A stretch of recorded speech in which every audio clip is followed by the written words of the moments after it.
Jagat Risang Channel dengan bangga mempersembahkan Sempalan Api di Bukit Menoreh, serial Jalan Darah dengan judul Belenggu Masa Lalu.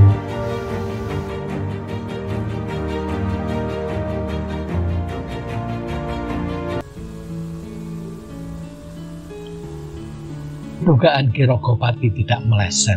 Ki Jalak Wulung yang melihat Ki Rogopati berdiri dan meninggalkannya begitu saja membuat orang berpakaian serba hitam itu terperangah. Ki Rogopati, apakah kau akan meninggalkan aku yang katanya sudah kau anggap teman ini begitu saja? Apakah memang begini caramu berteman, Ki Rogopati? Suara Ki Jalak Wulung terdengar meninggi. Seiring usai kalimatnya, ternyata Ki Jalak Wulung berjalan meninggalkan 4 warga dusun itu tanpa pamit. Dengan cepat langkahnya menyusul dan menjajari Ki Rogopati. Ki Rogopati yang cukup mengenal jenis-jenis orang seperti Ki Jalak Wulung menoleh ke samping. Tetapi ia memasang wajah acuh tak acuh, seolah sama sekali tidak ada yang menarik dalam permasalahan yang baru saja mereka perbincangkan. Nah, Jalak Wulung, aku memang tidak mempunyai keterkaitan apapun dengan Ki Sondagar Sembayat maupun dengan orang-orang di dusun ini. Kalau kau tertarik untuk tinggal dan meneruskan pembicaraan dengan warga dusun itu, ya silahkan saja. Aku masih harus melanjutkan perjalananku, berkata Ki Rogopati dengan suara datar. Ki Jalak Wulung mengerutkan keningnya. Kalimat-kalimat Ki Rogopati itu memang sudah sewajarnya dan tidak ada yang aneh. Akan tetapi Ki Jalak Wulung yang sejak remaja tidak mempunyai banyak teman merasa sayang jika harus berpisah dengan Ki Rogopati yang baru dikenalnya itu. Apalagi keduanya baru saja berikrar sebagai teman. Di mata Ki Jalak Wulung, Ki Rogopati yang sudah berusia lanjut itu sangat menarik, terutama dalam hal kemampuan olah kanuragan. Meskipun dalam penjajakan yang baru saja mereka lakukan belum menukik pada kedalaman ilmu masing-masing, akan tetapi diam-diam Ki Jalak Wulung mengakui bahwa kemampuan ilmu angin dari Ki Rogopati itu sangat ngedap-edapi. Ia mampu membangkitkan ilmu anginnya seolah tanpa bersikap ataupun bersiap. Ia tidak perlu ancang-ancang atau bahkan melakukan kembangan awal secara khusus. Ia cukup meniatkan diri dan mungkin sambil mengatur pola nafas belaka. Pastilah ilmu itu sudah melebur dalam aliran darahnya. Demikian penilaian Ki Jalak Wulung dalam hati. Ki Jalak Wulung yang haus akan ilmu kanuragan itu merasa sayang kalau harus berpisah dengan Ki Rogopati begitu saja. Di matanya, Ki Rogopati tak ubahnya seperti seorang teman yang suatu saat akan mengajarinya ilmu-ilmu kanuragan miliknya. Tiba-tiba saja suatu pikiran melintas begitu saja di benak Ki Jalak Wulung. Sambil menjejajarkan langkah, ia kemudian berkata, Ki Rogopati, apakah kau tidak tertarik untuk mengetahui apa itu Geber Alas Purwo sebagaimana yang orang dusun tadi ceritakan? Ki Rogopati berpura-pura mengerutkan keningnya dalam-dalam, seolah ia menunjukkan rasa heran. Sebenarnya aku sempat menduga dan bertanya-tanya tentang benda itu, Jalak Wulung. Hanya saja aku tidak berkepentingan sama sekali. Lagi pula, apa untungnya buat aku? Ki Jalak Wulung tiba-tiba saja kembali memperdengarkan suara tertawanya. Ki Rogopati, agaknya kita ini hampir satu pandangan. Aku sebenarnya juga tidak berkepentingan dan sama sekali tidak ada urusan dengan hal-hal yang tadi kita bicarakan. Akan tetapi, sebagai seorang perantau dan pembelajar, maka aku dan seharusnya juga dirimu bisa saja melibatkan diri dalam segala urusan yang menarik perhatian kita. Apa bukan begitu? Ki Rogopati tersenyum sedikit masam ke arah Jalak Wulung. Jangan berpura-pura kau Jalak Wulung. Aku Aku tahu kau tertarik dengan Geber Alas Purwo yang tadi disebutkan oleh orang dusun itu. Bukankah begitu? Tidak dinyana, Ki Jalak Wulung justru tertawa semakin keras. Agaknya orang itu mempunyai sifat yang terbuka. Baiklah. Kau memang cerdas, Ki Rogopati. Harus kuakui, aku memang mempunyai kepentingan, tetapi sebenarnya itu bukan terkait diriku secara langsung. Lalu suara Ki Jalak Wulung tiba-tiba saja berubah menjadi bersungguh-sungguh. Tetapi, apakah kau juga tahu apakah Geber Alas Purwo itu juga mengapa aku tertarik kepada benda itu, Ki Rogopati? Kini giliran Ki Rogopati tersenyum agak lebar. Kalaupun aku tahu, tentu saja hanya kulitnya, Jalak Wulung. Tadi kau begitu terkejut ketika orang dusun itu menyebut nama Geber Alas Purwo. Padahal sebelumnya kau bercerita tentang sebuah lukisan gaib dan sang penyalin rupa. Nah, dari keterkejutanmu dan nama barangnya, aku bisa menduga-duga Geber bisa saja diartikan layaknya kain atau benda tipis sebagai dinding atau sebagai atap atau bahkan sebagai alas sebuah lukisan. Mungkin Geber Alas Purwo adalah lukisan gaib dari sang penyalin rupa. Hanya saja aku tidak mengerti mengapa Alas Purwo. Ki Jalak Wulung tiba-tiba saja menghentikan langkahnya. Dipandanginya Ki Rogopati dengan tajamnya. Disadarinya bahwa orang tua di hadapannya itu tidak hanya mempunyai nalar yang tajam, namun juga mampu bersikap sesuai dengan posisinya. Untuk beberapa saat ia berdiam diri sebelum kemudian menarik nafas dalam-dalam dan berkata, "Kiai." Mendadak Ki Jalak Wulung merubah panggilannya dari Ki Rogopati menjadi Kiai. Agaknya bertambahnya usia justru menyempurnakan kemampuan dan daya nalar Kiai. Aku tidak pantas memanggil nama secara langsung sebagaimana sebelumnya. Aku kira aku harus lebih menghormatimu. Ki Rogopati terheran-heran, tetapi ia berusaha tidak memperdulikan perubahan yang ada dalam diri teman barunya itu. Kau aneh-aneh saja, Jalak Wulung. Aku kau panggil dengan sebutan Kiai pun tidak merubah kepribadianku menjadi lebih baik. Sebaliknya, kau sebut namaku dengan jangkar pun tidak akan membuatku semakin jahat. Kalimat-kalimat Ki Rogopati itu membuat wajah Ki Jalak Wulung kembali cerah. Ia bahkan kembali tertawa.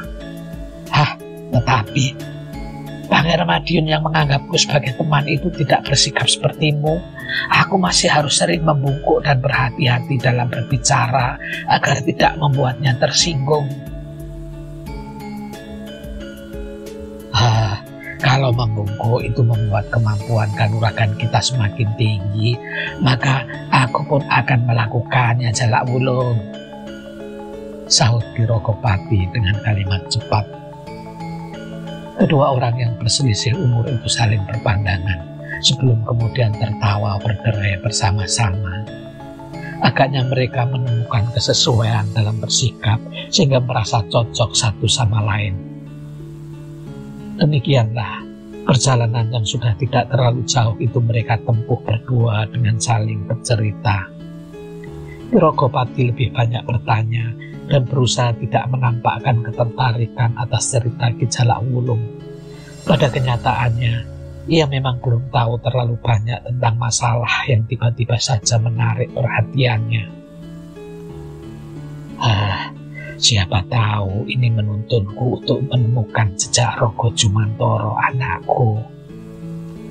Ki Rogopati diliputi perasaan harap-harap cemas.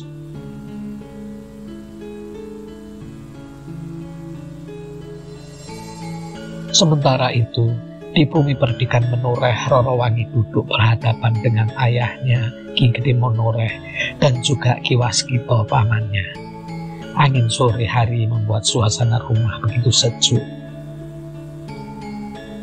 Bangi, syukurlah kalau Andaru suamimu itu mengerti dan mengizinkanmu untuk menempuh laku itu.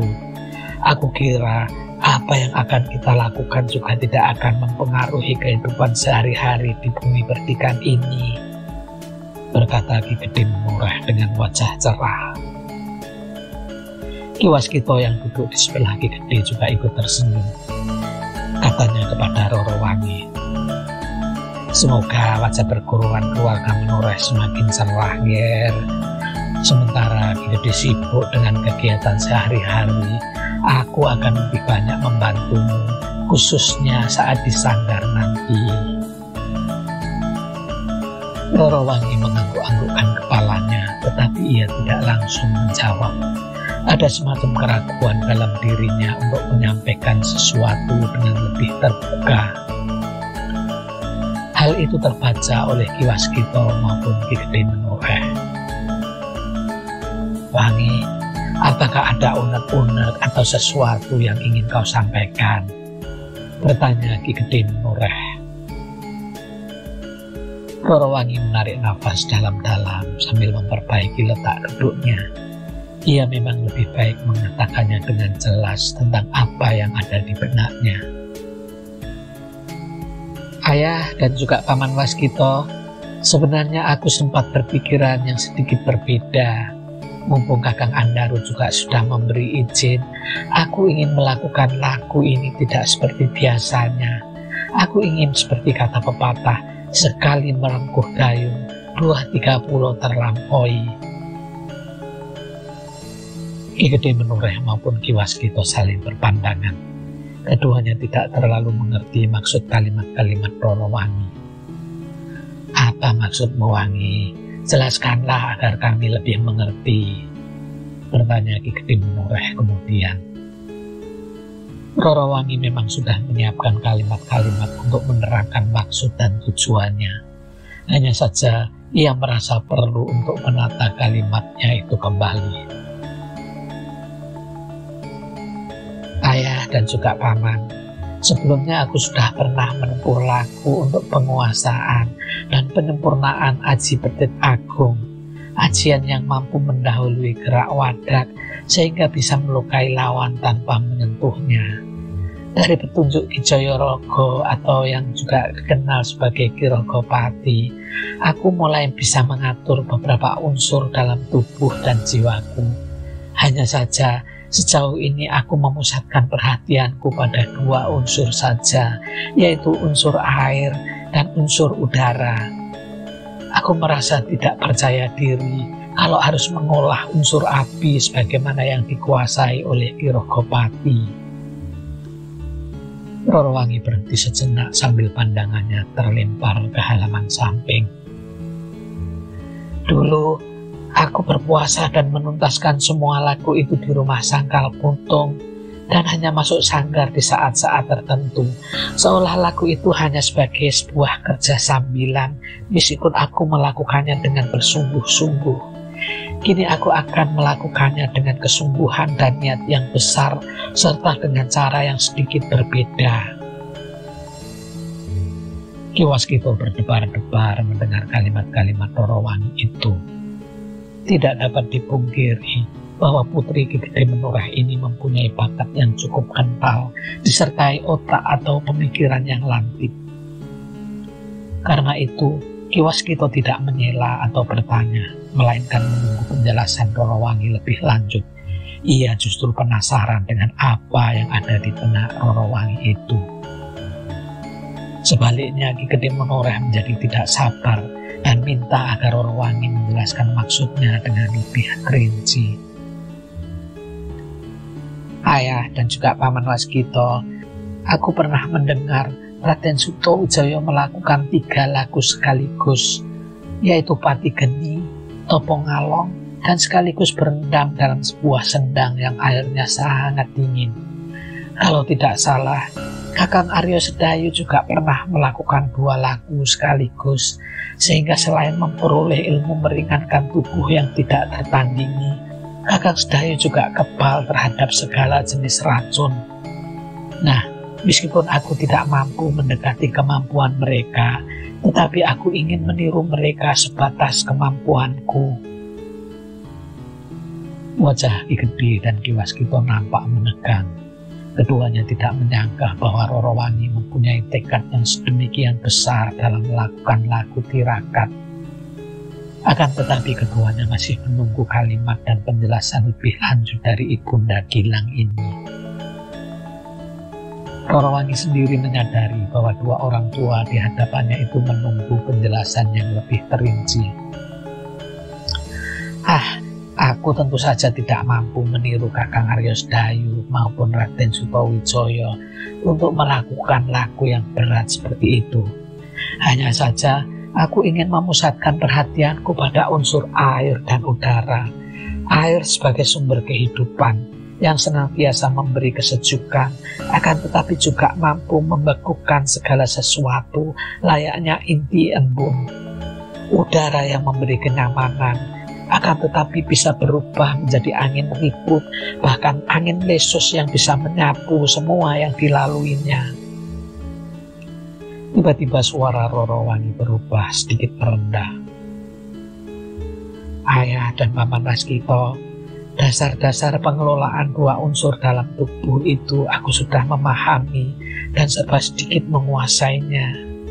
Di samping menuntaskan ajian Jolopati Manunggal sebagai ajian pamungkas perguruan keluarga Menoreh, aku ingin memperdalam penguasaan dua unsur itu dalam tubuhku. Hanya saja aku akan melakukannya di tempat yang mendukung semua itu, tidak di dalam sanggar rumah ini. Kerut di wajah Ki Gede Menoreh dan Ki Waskita nampak semakin dalam. Lalu, di mana kau hendak melakukan tirakat itu, Wangi? Bertanya Ki Gede Menoreh. Roro Wangi menatap wajah ayahnya dan Ki Waskita bergantian. Baru kemudian keluarlah jawaban pendek dari bibirnya. Di pegunungan Dihyang, Ayah. Ki Waskita nampak sangat terperanjat saat mendengar jawaban Roro Wangi itu. Dihyang, ulang Ki Waskita dengan suara bergetar.